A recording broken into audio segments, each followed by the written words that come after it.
Bismillahirrahmanirrahim. Assalamualaikum warahmatullahi wabarakatuh. Alhamdulillah wassalatu wassalamu ala Rasulillah wa ala alihi wa sahbihi wa mawalah wa la hawla wa la quwwata illa billahi wa ba'du. Alhamdulillah, segala puja dan puji hanya milik Allah Subhanahu wa ta'ala. Salawat dan juga salam kita haturkan kepada baginda Nabi besar Muhammad sallallahu alaihi wa ala alihi wasallam.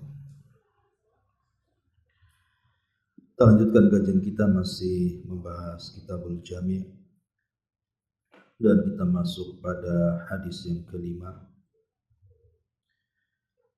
Kita baca hadisnya. An Anas bin Malik radhiyallahu anhu 'anil Nabi sallallahu alaihi wasallam annahu qala Walladhi nafsi biyadi la yu'minu 'abdun hatta yuhibba li jarihi aw li akhihi ma yuhibbu li nafsihi. Muttafaqun alaih. Dari Anas bin Malik radhiyallahu an, dari Nabi sallallahu alaihi wasallam beliau bersabda, demi zat yang jiwaku ada di tangannya, tidaklah beriman seorang hamba hingga dia mencintai kepada tetangganya atau saudaranya apa yang dia sukai untuk dirinya.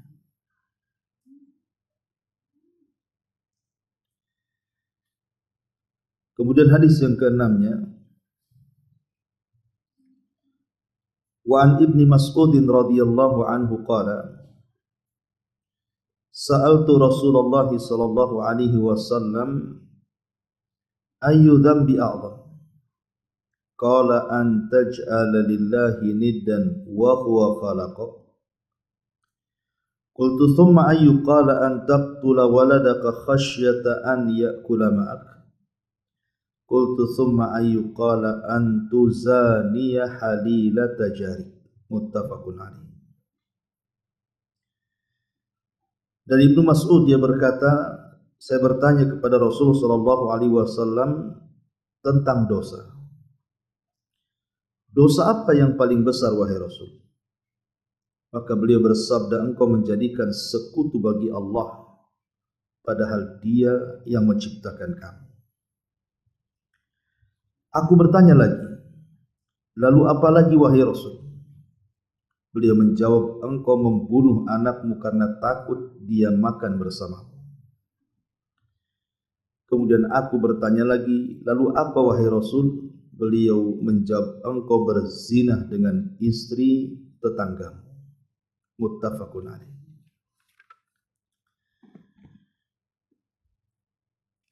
Baik, kita akan jelaskan pertama hadis yang ke-5. Hadis ini menjelaskan kepada kita tentang hukukul jiran, hak-hak bertetangga. Nah, salah satu hak bertetangga dalam hadis ini adalah kita tidak dinyatakan sempurna imannya kalau kita belum mencintai tetangganya. Baik, kita akan jabarkan. Sebelumnya kita akan menjelaskan siapa tetangga kita itu. Ada yang mengatakan bahwa tetangga itu man shalla ma'aka subha fil masjid fa huwa jarun lak. Orang yang salat bersamamu di waktu subuh di dalam masjid, itulah tetangga. Artinya orang kalau tidak pernah ke masjid berarti bukan tetangga menurut definisi yang pertama. Ada juga yang mengatakan tetangga itu adalah man sami'an nida, fahuwa jarun lah. Orang yang mendengar suara azan. Jadi sampai mana kalau di sini ada masjid, kemudian muazzin mengumandangkan azan, sampai di mana rumah yang mana itu suara terakhir azan didengar, maka sejauh itulah tetangga kita. Ini pendapat Ali radhiyallahu anhu. Ada juga yang mengatakan seperti pendapat Imam Auza'i bahwa haddul jar itu arba'una daran. Batasan orang itu dianggap tetangga adalah 40 rumah dari rumah kita. Jadi 40 rumah ke samping, 40 rumah ke depan, ke belakang, ataupun kiri kanan. Itulah dikatakan tetangga kita. Bahkan ada yang meluaskan tetangga itu ya satu desa, satu kota, ada yang mengatakan seperti itu. Tapi yang jelas bahwa tetangga yang harus kita perhatikan tentu tetangga yang paling dekat dengan rumah kita. Dan Jibril alaihi salatu wassalam selalu mewasiati Nabi sallallahu alaihi wasallam agar berbuat baik kepada tetangganya, sampai-sampai Rasul menyangka bahwa tetangga itu bagian daripada ahli waris. Saking pentingnya. Makanya ketika Herakli, Raja Romawi itu pernah berdialog dengan Abi Sufyan yang kala itu masih kafir. Ketika itu Herakli bertanya soal sosok Nabi yang menyurati dirinya. Dan dia bertanya kepada Abi Sufyan, bima ya'murukum, apa yang diperintahkan Nabi itu kepada kalian? Maka Abi Sufyan mengatakan, ya'muruna bisidqil hadith wa ada'il amanati wa silatil arham wa husnil jiwar wa kaffi anil maharim wa dima. Kata Abi Sufyan di hadapan Raja Herakli di situ, yang diperintahkan orang itu kepada kami, maksudnya Rasul, agar kami jujur dalam berkata, suka menunaikan amanah, bersilaturahim, dan baik berhubungan dengan tetangga, dan mencegah dari perkara-perkara yang diharamkan dan juga urusan darah. Dan ini pengakuan Nabi Sufyan kala itu masih kafir, belum masuk Islam. Tapi dia kemudian menjelaskan yang didakwahkan Nabi SAW di depan Raja Herakli itu, salah satunya adalah wa husnil jiwa. Dia memerintahkan kepada kami untuk berbuat baik kepada tetangga. Ma'asyiral muslimat yang dimuliakan Allah Subhanahu wa taala. Tetangga ini ada 3 macam. Tetangga ini ada 3 macam. Pertama, ada tetangga itu sekaligus kerabat kita. Umpamanya ibu bertetangga dengan kerabat, rumahnya kopel. Maka kalau seandainya tetangga kita ini adalah kerabat, maka dia memiliki 3 hak.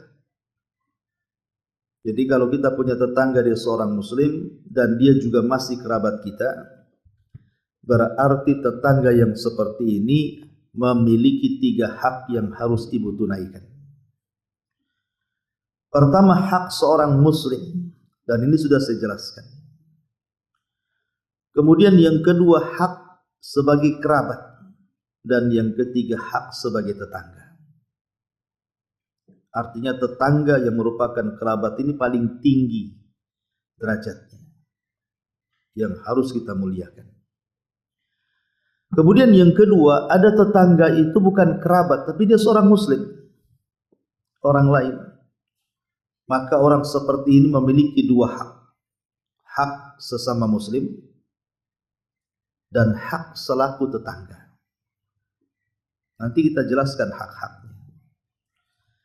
Kemudian yang ketiga, dia bukan kerabat, dia bukan seorang muslim, tapi dia orang lain. Maka tetap walaupun dia non muslim, karena dia tetangga kita, maka dia punya hak dalam permasalahan ketetanggaan. Apa saja hak-hak bertetangga itu? Yang pertama, al-ihsan ilal jar bil qauli wal fi'li. Ibu harus berbuat baik kepada tetangga itu baik secara ucapan ataupun perbuatan. Tidak boleh ibu menyakiti tetangga dengan lisan ataupun dengan perbuatan. Menaruh sampah sembarangan, parkir sembarangan, punya pohon mangga, daunnya ke tetangga, buahnya pula ke kita. Akhirnya dia yang sibuk bersihkan sampahnya, kita pula yang menikmati hasilnya. Ini yang pertama. Yang kedua, di antara hak juga adalah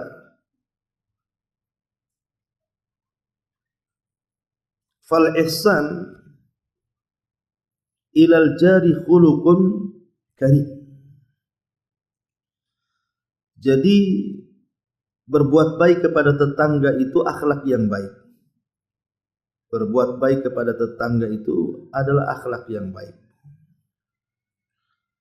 Makanya sudah selayaknya kita ini berbuat baik kepada mereka. Karena begini Bu,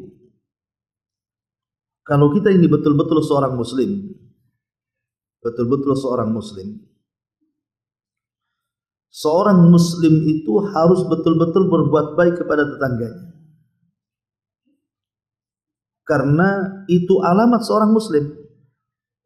Artinya kalau seorang muslim itu tidak berbuat baik ke tetangganya, berarti dipertanyakan keislamannya. Umpamanya ada orang yang bertengkar aja dengan tetangganya, ribut aja gitu kan. Karena Nabi SAW yang mengatakan, kun wari'an takun a'badan nas, wa kun qani'an takun ashkaran nas,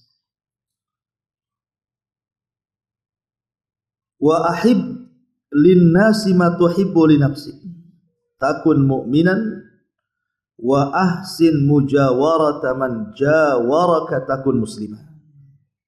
Kata Nabi SAW, jadilah orang wara', engkau akan menjadi manusia yang paling beribadah. Jadilah orang yang qanaah, engkau akan menjadi orang yang paling bersyukur. Cintai manusia sebagaimana engkau mencintai dirimu, engkau menjadi seorang mukmin. Dan berbuat baiklah kepada tetanggamu, engkau akan menjadi seorang muslim.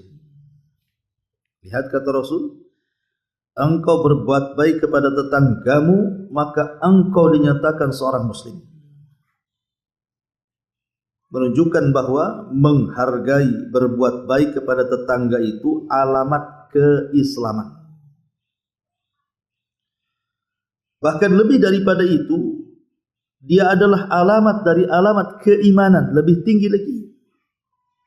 Karena Rasul yang mengatakan, man kana yu'minu billahi wal yaumil akhir falyuhsin ila jari.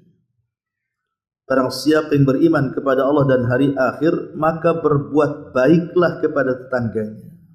Lihat di sini kalimat berbuat baik kepada tetangga dikaitkan dengan keimanan kepada Allah dan keimanan kepada hari akhir. Kalau ibu baca Bu, baik dalam Quran ataupun di banyak hadis Nabi SAW, kenapa selalu digandengkan antara perintah iman kepada Allah dan perintah iman kepada hari akhir? Apa masalahnya? Bukankah rukun iman itu banyak? Beriman kepada Rasul, beriman kepada kitab, beriman kepada qada dan qadar, itu kan banyak tuh rukun-rukun iman itu. Tapi selalunya Allah Subhanahu wa taala menggandengkan ketika diperintahkan beriman kepada Allah itu disinggung juga beriman dengan hari akhir. Karena beriman kepada Allah itu akan menambahkan keikhlasan. Tapi beriman kepada hari akhir, maka itu akan memperbaiki akhlak orang. Karena kalau orang kuat imannya dengan hari akhir, dia yakin bahwa setelah kematian ada proses-proses pertanggungjawaban. Kalau kita tidak baik, maka balasannya pun tidak baik. Makanya diingatkan tentang beriman kepada hari akhir itu dengan penghormatan kepada tetangga. Karena kalau kita menghormati tetangga kita, ada balasan sorga di sana. Tapi kalau kita berbuat jahat dengan tetangga, walaupun dengan lisannya, maka neraka sudah mengancamnya. Makanya ada hadis ketika Nabi SAW ditanya soal wanita yang rajin salat malam, wanita yang rajin puasa sunnah, wanita yang rajin bersedekah, wanita yang rajin melakukan ibadah dan kebaikan, tetapi lisannya pedas dengan tetangganya. Kata Rasul, wanita itu tidak punya kebaikan sama sekali. Bahkan wanita itu termasuk penduduk neraka, kata Rasul. Lihat, seolah-olah tetangga itu bisa menjadi sorga bagi kita, atau justru tetangga itu menjadi neraka bagi kita, na'udzubillah. Maka menghormati tetangga bagian daripada alamat Islam dan alamat iman. Bahkan di antara syarat kecintaan kepada Allah, syarat bahwa Allah Subhanahu wa taala mencintai hambanya. Jadi kalau ibu ingin dicintai Allah, dicintai Rasul, maka hormati tetangganya, cintai tetangganya. Karena Nabi mengatakan, in ahbabtum an yuhibbakumullah wa rasuluh. Kalau kalian ingin Allah dan Rasulnya mencintai kalian, kata Nabi SAW, ahsinu jiwara man jawarakum. Perbaiki hubungan engkau dengan tetangga yang ada di sebelah rumahmu.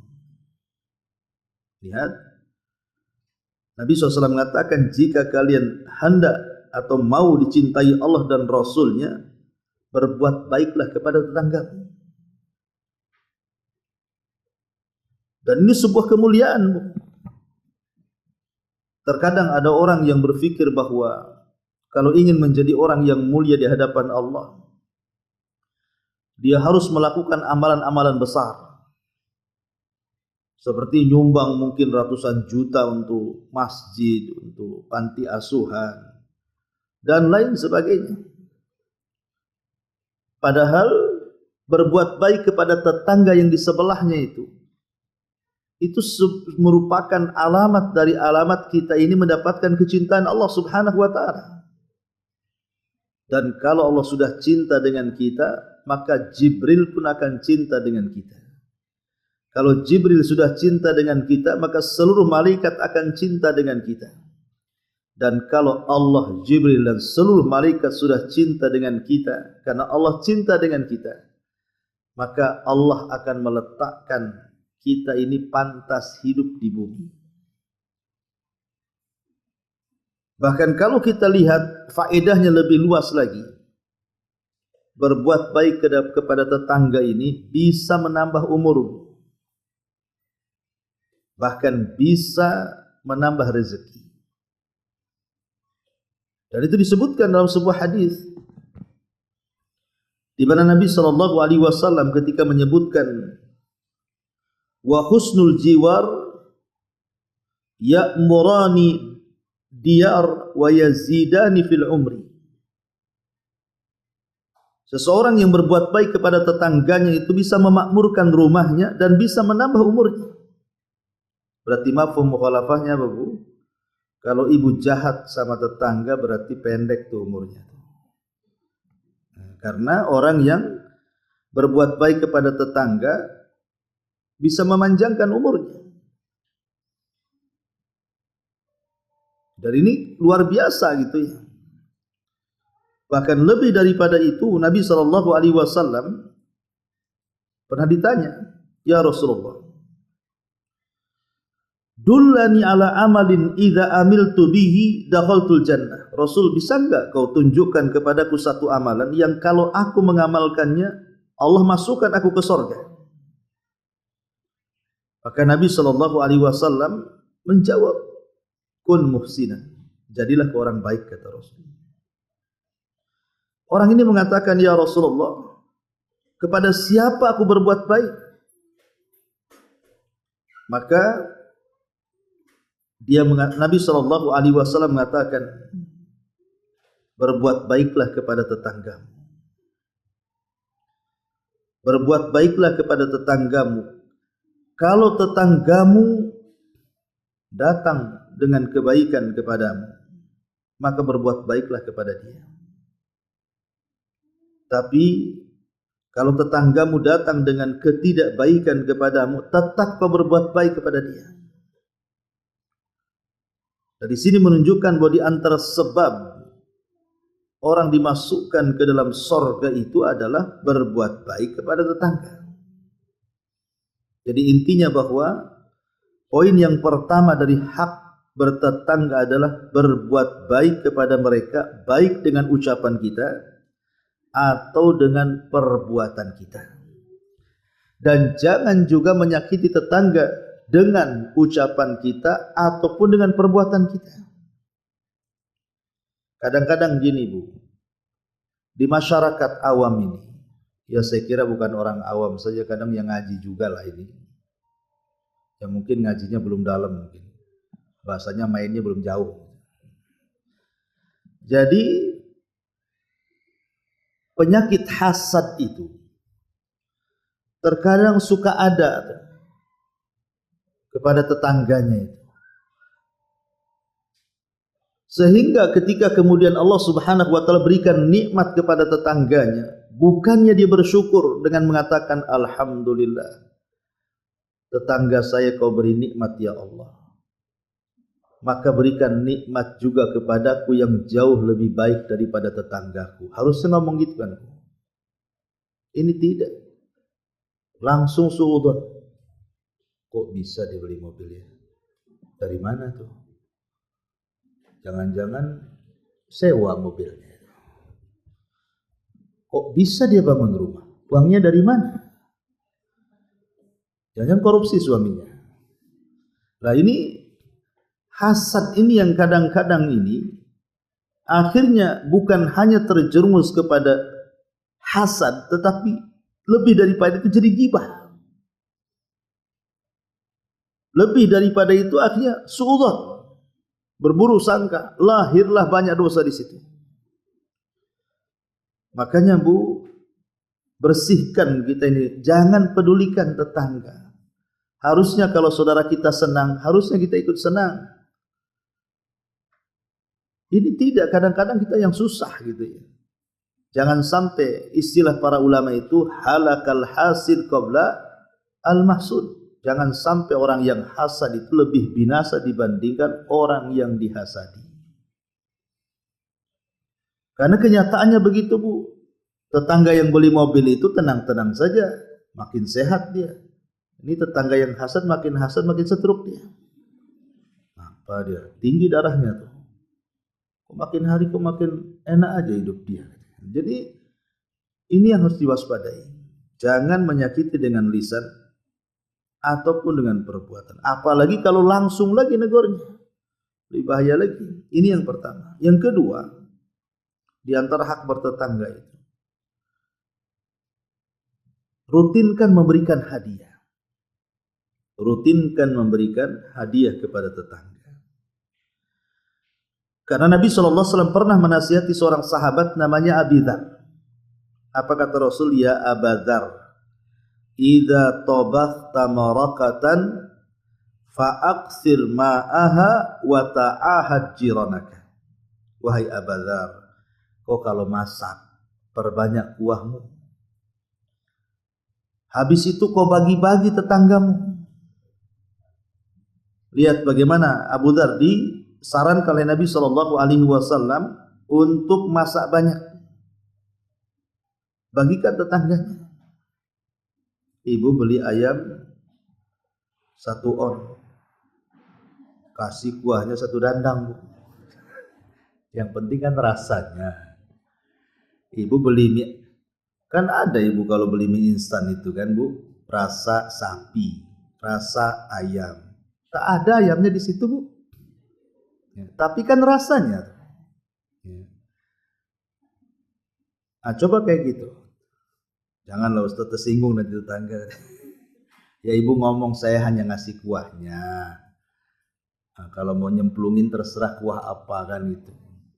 Tapi ini kan sebuah hukum dari Nabi SAW, maksudnya bukan seperti itu. Karena kan kondisi para sahabat dulu kan beda. Kenapa diperbanyak kuahnya? Ya mungkin untuk cocolan roti itu apa kan, Bu. Ya. Jadi tidak juga harus saklek dengan hadis ini, tidak juga. Ya ibu masak yang enak lah untuk tetangga. Kadang-kadang ibu masak enak, asapnya masuk ventilasi tetangga, dan kadang tetangga pula nyium. Pas ibu makan, bunyi pula mulutnya, kedengaran pula sama tetangga. Jadi ini diantara hak kasih lah, walaupun hanya makanan, walaupun hanya 1 potong, 2 potong lauk. Kadang-kadang, Bu, pemberian itu tidak seberapa. Pemberian itu tidak seberapa, tapi terkadang penilaian itu luar biasa. Coba saja ibu, mungkin awalnya agak malu-malu kasih sikit-sikit, tapi kalau terus-terusan, ketika ibu tidak ada, ibu pindah rumah gitu ya, udah nggak ada di sini lagi, itu pasti akan mengalir tuh dari pujian tetangga itu. Pasti dia akan cerita, oh iya dulu aku punya tetangga baik kali orangnya, itu selalu ngasih makan ke rumah. Pasti ada pujian tuh di belakangnya. Tapi kalau ibu hanya asapnya ke tetangga, ibu pindah, itu jadi bahan gerutuan tuh. Alhamdulillah katanya. Nggak ada orang itu katanya. Jadi ini juga harus diperhatikan. Di antara hak bertetangga adalah ta'ahuduhu bil hadiyati bainal hini wal akhar. Memberikan hadiah ya kepada tetangga ya, sewaktu-waktu kita kasih hadiah. Ya tidak harus dengan makanan, dia tetangga punya anak, ya kasih uang berapa untuk jajan dia atau permen. Karena ada di zaman sahabat itu, ada seorang sahabat saya lupa namanya, kemana mau bawa permen, Bu. Jadi kalau ada anak tetangga dikasih dia, dan itu dijadikan amal soleh dia. Ya. Ma'asyiral muslimat yang dimuliakan Allah Subhanahu wa taala. Nabi sallallahu alaihi wasallam mengatakan, ya nisa al-muslimati la tahkiranna jaratan li jaratiha walau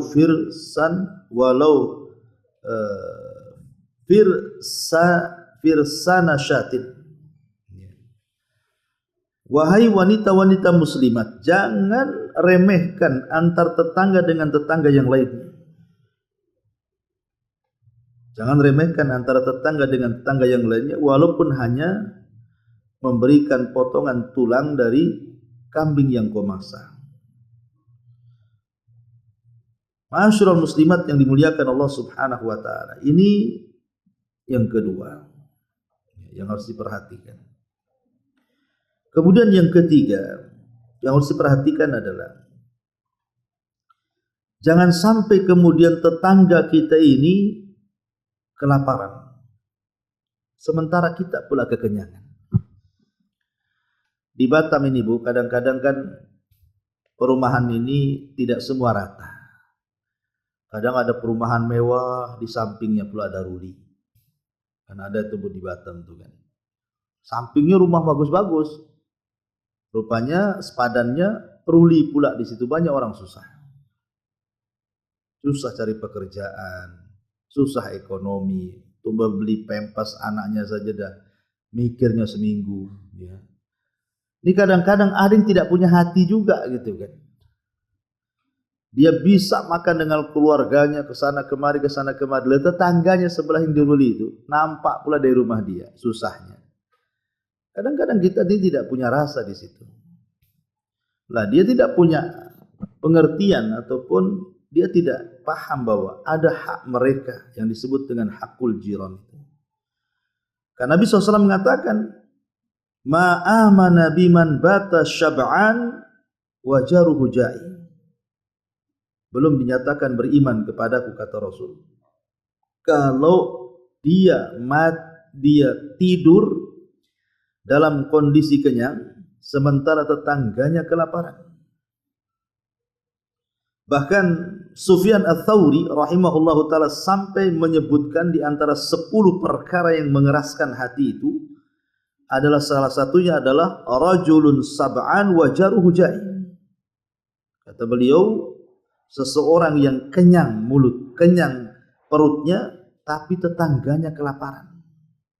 Itu tanda kerasnya hati orang.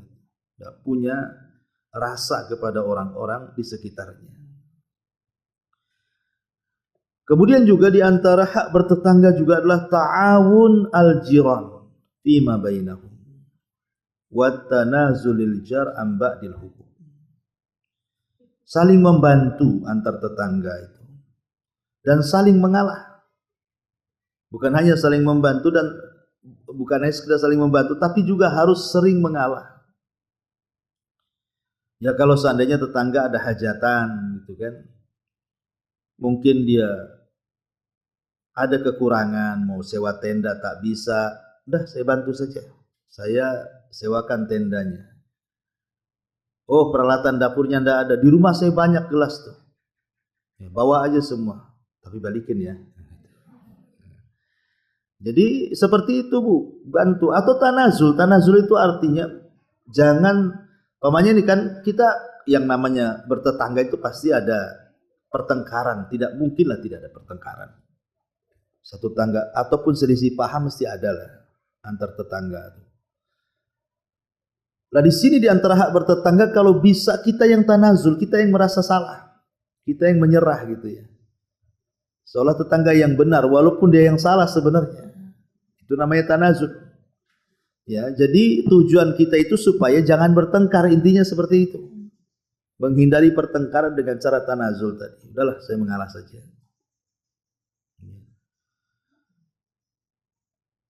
Kemudian juga di antara hak al-jiran adalah menjaga kehormatannya. Siyanatu irdihi. Menjaga kehormatannya. Di antara bentuk menjaga kehormatan itu jaga kemuliaan. Jaga kemuliaannya, jaga aibnya, jangan sampai kemudian tersebar aibnya. Jaga pandangan kita dari keluarganya. Jangan sampai kemudian menimbulkan hal-hal yang tidak disukai tetangga kita. Jaga kehormatan. Karena kan masing-masing mesti kalau bertetangga itu sedikit banyak kita kan tahu aib tetangga kita itu. Nggak mungkin lah kalau kita bertetangga lama kita tidak tahu umpamanya sifat dia pemarah atau mungkin kehidupan dia mungkin kurang bagus gitu kan. Pokoknya mesti kalau bertetangga itu tahulah sedikit banyak tentang aib-aib dia. Maka sebisa mungkin kita sebagai tetangganya tutup aib dia. Tutup aib dia. Man satara musliman satarahullahu yaumal qiyamah. Barang siapa yang menutup aibnya seorang muslim, maka Allah akan tutup aibnya pada hari kiamat. Karena justru banyak di antara kita itu yang membicarakan tetangganya. Apalagi kalau ada clash dengan tetangganya, makin lagi diceritakan kepada orang.